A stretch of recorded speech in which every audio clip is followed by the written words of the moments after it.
Welcome back to ABG Investor Days. Next up, we have Stefan Wikstrand, CFO of GFM Entertainment. Without further ado, I will leave the floor to you, Stefan. Thank you very much. Thank you very much. And as always, a pleasure to be here, and thanks for hosting. So, as said, my name is Stefan Wikstrand. I'm the CFO of G5 Entertainment and have been that since 2015. So the years are slowly starting to rack up. G5, we are a developer and a publisher of mobile games. So making and selling mobile games is what we do. But we also publish other developers' games. So there we work as a book publisher or similar, but in mobile gaming. We work in a very large and growing market, which has grown quite rapidly. And we'll look at some market data in just a bit. Slow down in the recent times, but now coming back to growth. We are focused on a target audience of women over 35, which is where we've essentially focused since we went into mobile gaming more than 10 years ago. And we have a strong history of creating very successful mobile games and publishing them, which you can see on the longer revenue chart here, which kind of starts at 2009 when we went into mobile gaming. Today, we operate through 11 countries. We have over 900 employees.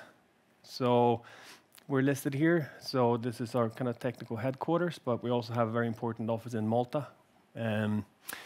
We have an office in the US for quite a time, but the majority of the people that work in the company is then employed in jurisdictions in Eastern Europe, where we've opened quite a few the last years to kind of spread out the workforce and minimize that risk of having two very focused countries as we had before, but now having it more spread out.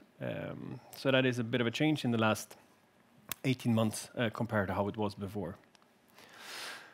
So looking briefly at the kind of mobile gaming industry. So we're coming out of 2022 and also the start of 23, where we've seen the kind of first decline in mobile gaming revenue. And that is due to the kind of increased revenue that we got during the pandemic. So it's kind of a reversal to the underlying performance. You can actually see the trend. If you're going to take out the 2020 and 2021 bars there, you can see that you can almost see the underlying trend. So we took some growth early as an industry, which we're paying for now in 22 and 23. But now the market is kind of coming back to a healthy underlying growth and lower than it has been before, because it is a more mature business, but still probably a solid 3 to 5% growth range in the coming years, which is very healthy. We also have very kind of underlying growth in the amount of players that play mobile games, which you see below the kind of revenue chart. So that is expected to continue to increase. But if we then move to the kind of bottom right on this slide, you will see how the global games market per region look overall. And you can see that Asia takes a very large part of that pie. And there is where kind of the audience metrics are, the increases in audience metrics are coming from. And China part of it, but now also in the kind of Southeast Asia, India part. So Asia is a big market for mobile gaming in general. For G5, it is a much smaller market. So we have 7% of our revenue coming from Asia. We have more of a kind of a standard footprint for being a Western developer. So North America being the biggest market, where US specifically is the absolute major chunk of that. We have a good foothold in Europe with 26%, which has been increasing over the last years. And then a smaller chunk in kind of the rest of the world. If we then move to our portfolio, as I said, we focus on a target audience of women over 35. We have been focused on that target audience essentially since going into mobile games with our first ported games from kind of web games and going into mobile. We saw that the type of games that we did attracted a female audience, and we kind of nurtured that and went for that. So that is where our focus is. Today, we have, you could say, 3 main categories of games. We have the hidden object games, which is the biggest, which skews very heavily female. Also tend to have a bit of an older audience. So that is our biggest genre, where we've also had the biggest success, obviously, then over time. So Secret Society and Hidden City, that was mentioned on the first slide, both are hidden object games, and Sherlock, our most recent success, is also a hidden object game primarily, but it also has some elements of Match 3 baked into it. Match 3 is the second biggest category for us. It's one of the biggest in the mobile games market. So here we are definitely a smaller player in a very big pond, whilst in hidden object, which is more of a niche market, we're one of the main developers of hidden object games. But Match 3 has been very good for us as well the last years, specifically with the Jewels of series of games, where Jewels of Rome is the biggest one. And I would say that if we then look at when we come to the kind of details of the kind of development of the portfolio, I would say that in general, we tend to invest by size. So we invest most in hidden object or Match 3, which is our biggest kind of genres. We still continue to invest in Mahjong games and release Mahjong games, which is the kind of third genre that we have. But it kind of falls off. And then we have what we call here the new genres bucket, where we test new mechanics and try to innovate and kind of see if we can fit in newer kind of genres that pop up in the market. And there we tend to then invest the least, but still we release 1 or 2 games into soft launch each year in these new genres and try to kind of experiment with the mechanics to see if we can find a foothold in new genres. In the bottom left, you see the icon of the G5 Friends network, which is our social network that is built into all the games. It helps the players to, well, they can save their progress. So if they change device, they can easily restore where they were in the game. But not least, they can also play on cross-device. So you can play on your mobile phone and then switch to your PC or your tablet when you come home, or so it's more fluent. And that is also one part of the G5 store, which I'll come back to in just a few minutes. But yeah, that is built into all the games and kind of creates connects the games together. So as I said, on the development funnel, we did some changes last year, which also has some bearings on the numbers for this year. So we've highlighted the 2 first columns here, the game idea and the early development and soft launch, which is where we made changes in how we vet the games when they are in early stages. So how we do soft launch, how we test game ideas to come up with the best or release the best ideas that we have to the market. So before, we released all the games that we developed to a global market, more or less, and kind of tested them a bit more live in the market, whilst now we do slightly different types of iterations early on and how we test games early on, but also how we do soft launch, which is now select market and a bit more closed to give us the feedback that we need to kind of continue developing the best idea possible. So we release fewer games. We disclosed this in the Q3 report of last year. And since we did this change, all games kind of went into the same type of funnel that we have, and we haven't released any games on the back of these changes that we made. First coming out in, well, very shortly, so that will be exciting to see.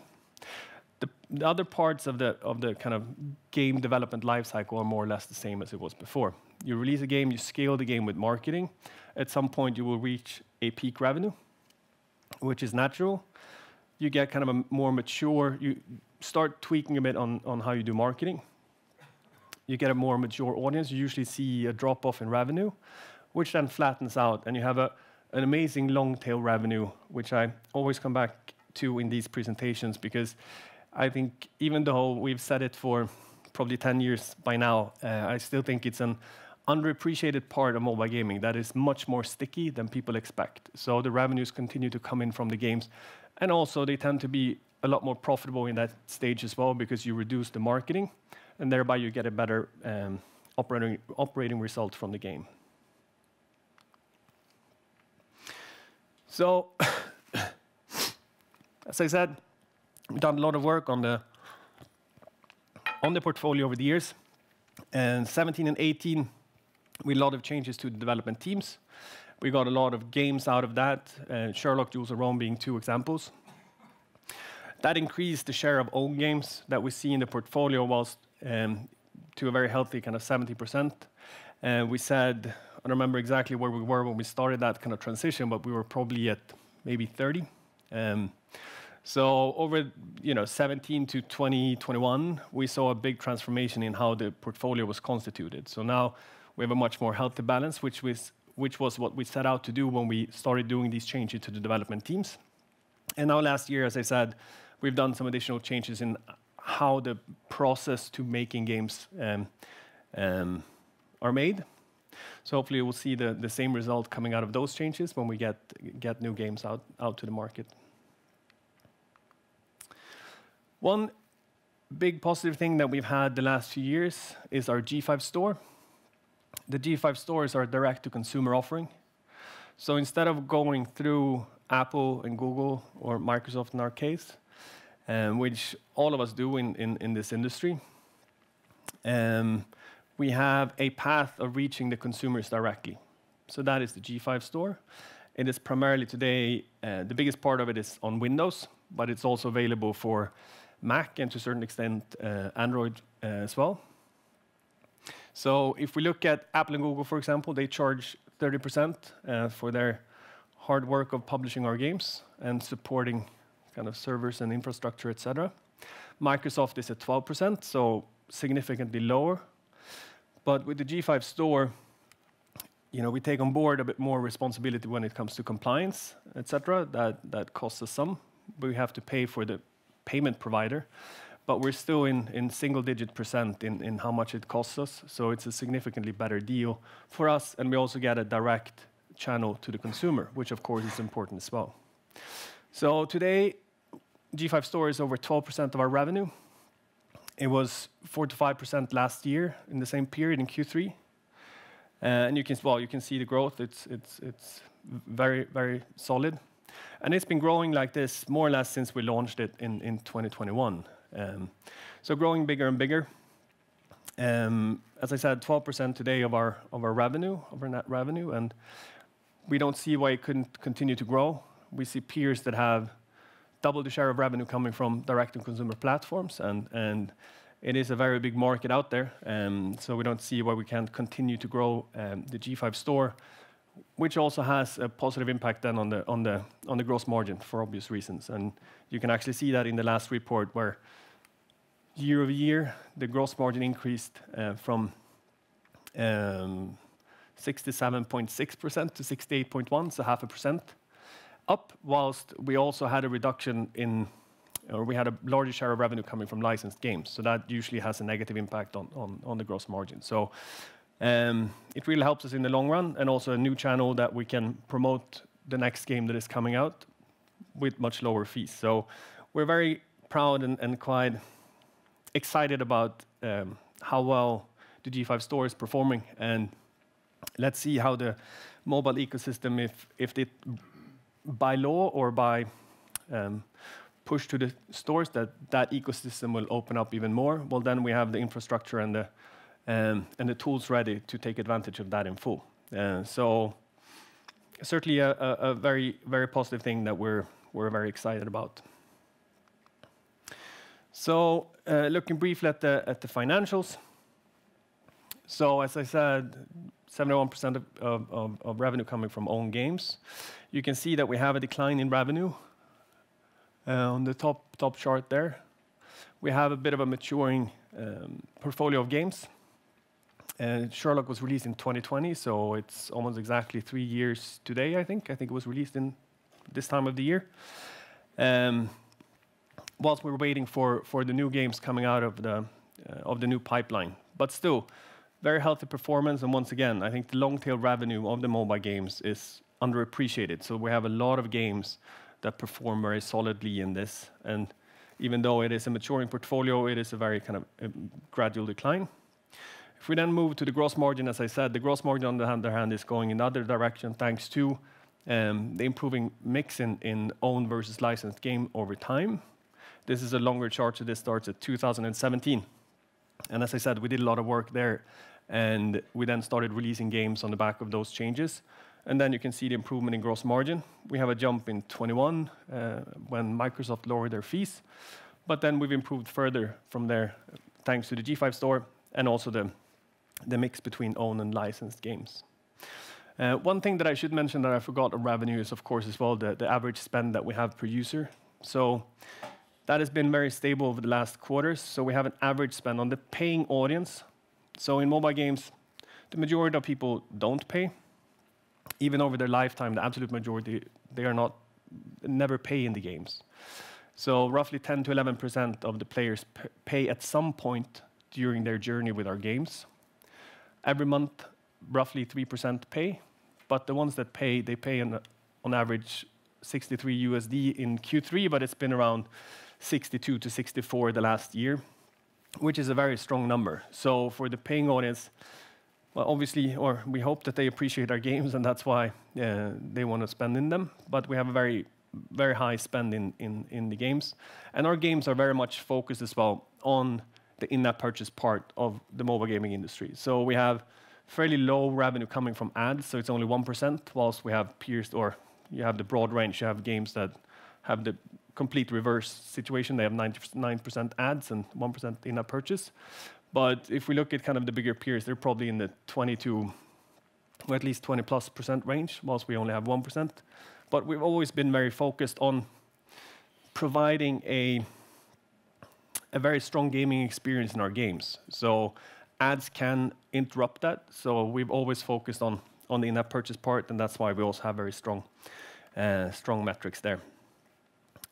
Jumping back to, well, gross margin strong. I think the EBIT margin, or EBIT, especially year over year, this year is a bit lower, especially if we exclude some one-off items. But one thing to remember when looking at the operating margin is that with the change that we did in the development funnel last year, we also stopped capitalizing on games that are not released yet.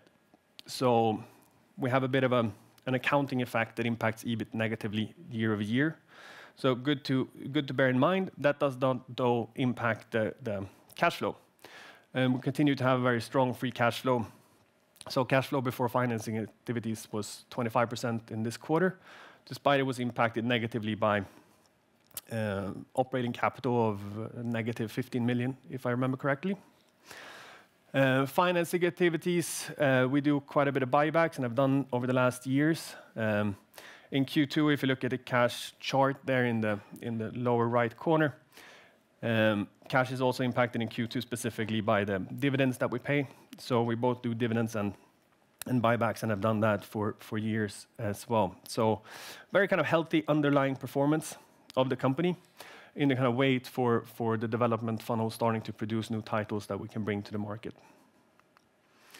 And then I will end on kind of a brief outlook. As we've stated, we expect to release 1 to 2 games globally per year under this new development funnel that we use. So we bring probably 5 to 7 games into soft launch, which is not then visible for external parties, but we do 1 to 2 games globally per year. That is the goal. So we have this year's game coming out quite shortly.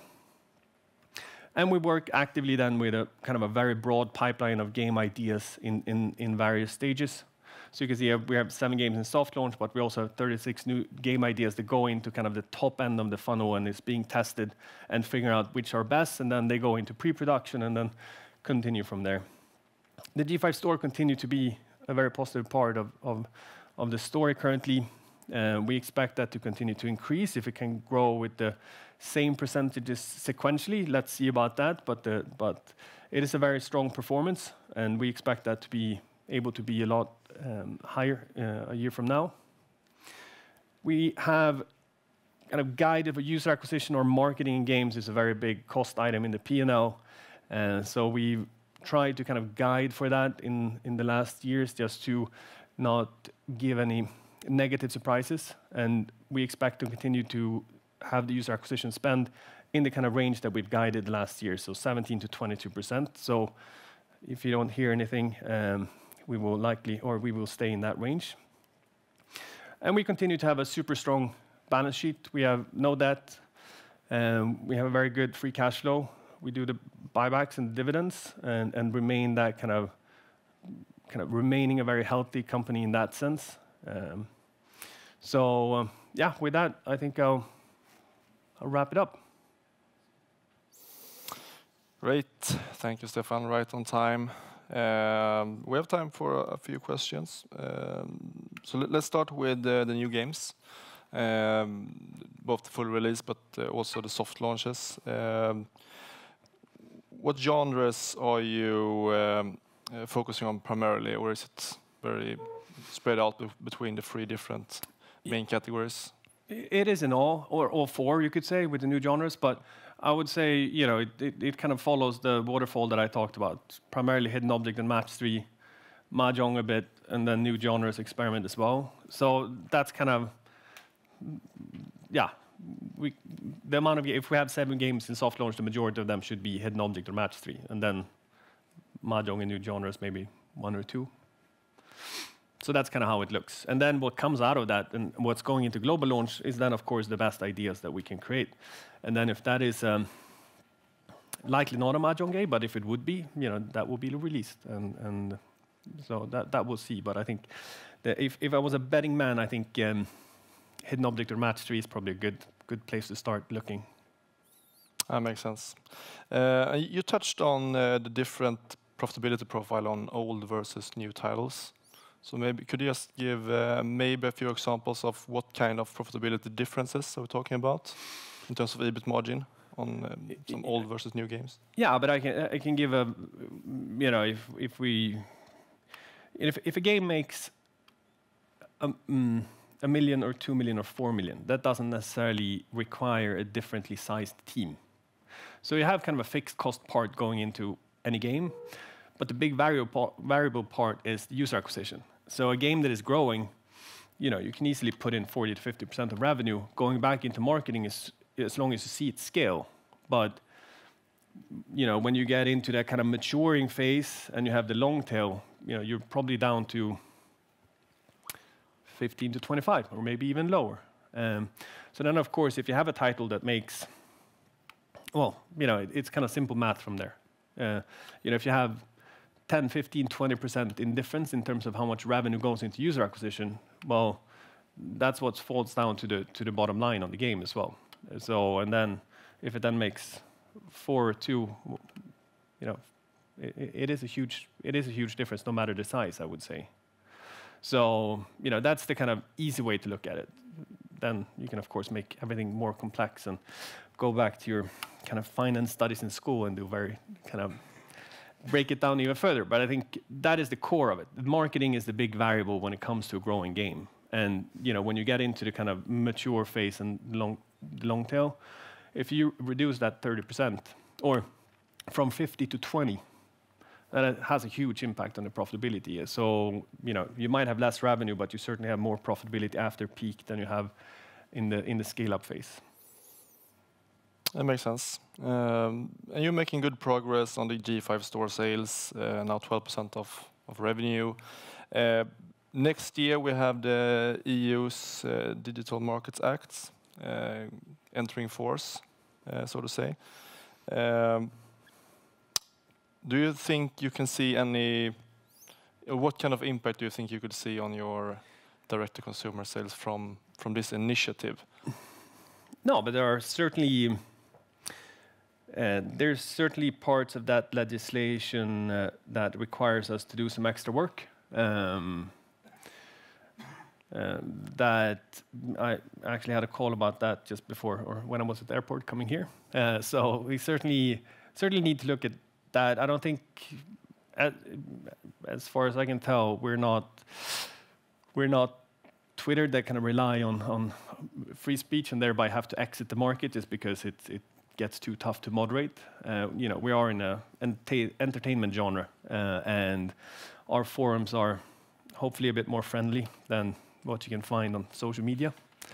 So I think, you know, there's some work to be done, but I don't see any kind of risks to it, operational risks that you kind of allude to at this point. Maybe on the other side, in terms of opportunities, could it mean that it becomes easier for you to convert players from iOS or Android to instead go into like your G5 store on the browser or in apps? Well, that is certainly the hope. It is not we primarily see new users coming in, or rather, given that it's sometimes hard to kind of follow the exact path from iOS or Google users or Android users, how they come to the store, the kind of direct transfers that we have in the games where people can move directly to the G5 store, that is not the main source of traffic. So it might be easier, we can hope, but that is not the main source of traffic, as I say. So let's see what that means. I wouldn't kind of bank on that giving any kind of super boost, but if I'm proven wrong, I would be happy to be wrong on that topic. All right, so maybe not a game changer. I don't think so at this point, but yeah, let's see.